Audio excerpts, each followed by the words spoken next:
Now, traumatic events are impossible to define for anyone else. And that's an important message. You know, that's why the suck it up, move on message doesn't work. Because you can't define a traumatic event for someone else. You know, something that's traumatic to me may be absolutely easy day for you. Or someone that's, you know, really scary for you may be fine for me. You know, I've done it a million times. Probably not. But some things that we know tend to be traumatic for people, or you know, run the risk of affecting people very strongly, are things like friendly fire.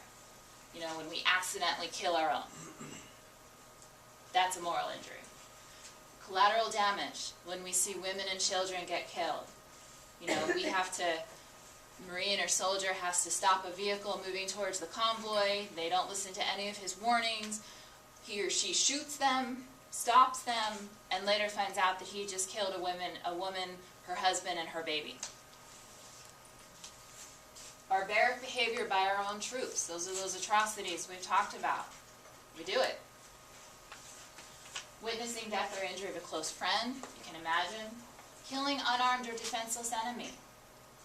Another one of those atrocities we talk about.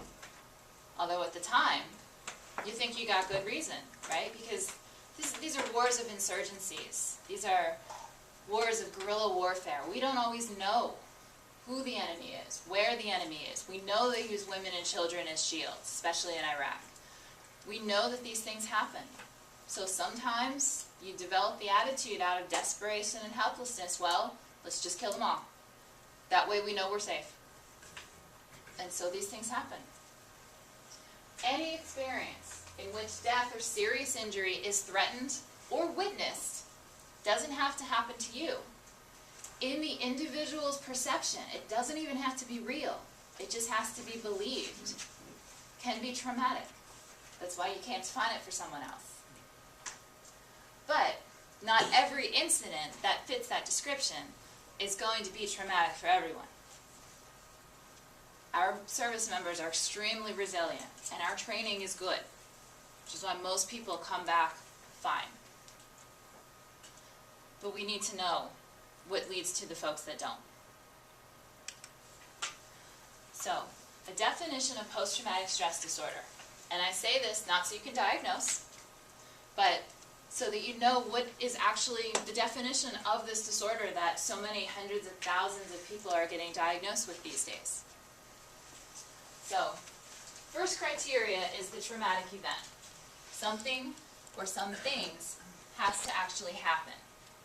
Right now, according to the diagnosis, they're focused on that first source of stress, the impact injury. Someone gets blown up, someone gets killed, someone sees an atrocity happen, something happens that causes terror, helplessness, or horror. And I define horror as kind of one of those experiences where you just think, that could not have just happened. It is impossible that the world exists where that could happen. And yet you're looking at it having happened. That's a horrifying experience. There's 3 categories of symptoms that we look for once we've established that a trauma has happened. First one is re-experiencing, and that's what gets the most play in the news.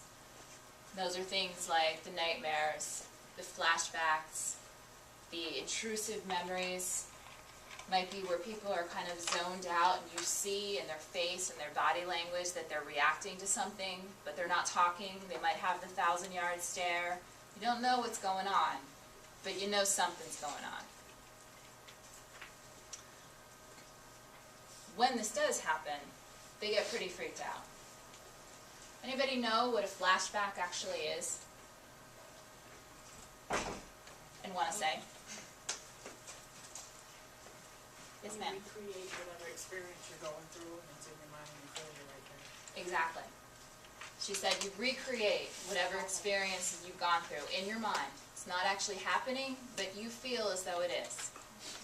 And you smell it, you see it, you hear it. It is very much like being in the moment. This is not just a very vivid daydream. This is a dissociative experience, technical term. where your mind is not in the present. Your mind is back in Iraq or Afghanistan or Africa or wherever the case may be. It is extremely scary and extremely disorienting. So if you get somebody just back from one of those and they don't hear or understand what you're saying, think of what a journey that is from possibly years past, hundreds of thousands, well, thousands of miles away to come back to the present where they're not in danger. That's a pretty big jump that they have to make. Second criteria is avoidance. And this one tends to be self-explanatory, although we don't often always realize all of the aspects of avoidance that can exist. So, thoughts, feelings, conversations, TV shows, movies, news events, things like that are, you can ask people questions and find out that they're avoiding them. But what about things like emotions, pleasant events, talking with people, talking with family, because you're terrified they're going to ask you questions that you don't want to answer. Or they bring up emotions, even positive emotions, that feel so threatening because any emotion could lead to the really bad ones, like the terror, the horror, the helplessness. Those are also parts of avoidance.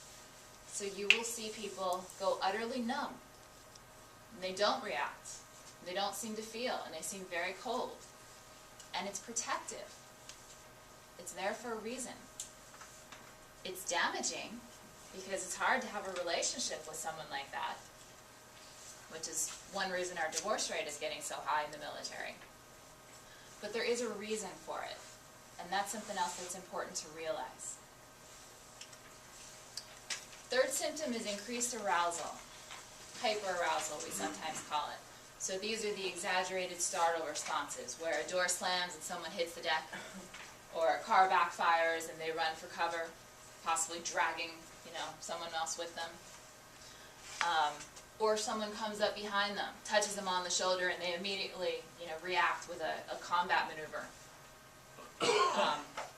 We have lots of spouses that wake up in the middle of the night with a, kind of painful nose because they've been elbowed in their sleep by their spouse reacting to a nightmare. We have guys that have to now sleep with sort of a body pillow between them. It actually works. So there's not as much danger of being injured by inadvertent violence. Difficulty relaxing, difficulty calming down, irritability, feeling like everything is going to get on your last nerve. Those are all parts of the arousal. Not being able to concentrate, having panic attacks, having rage episodes where people say, I don't remember what happened. And they really may not remember what happened.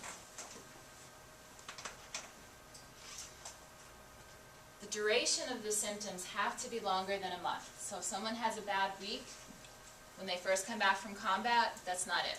That's adjustment. It's almost normal. And it has to cause problems, a difficulty in your life. And we talked about that before. That's it. That's the definition of PTSD.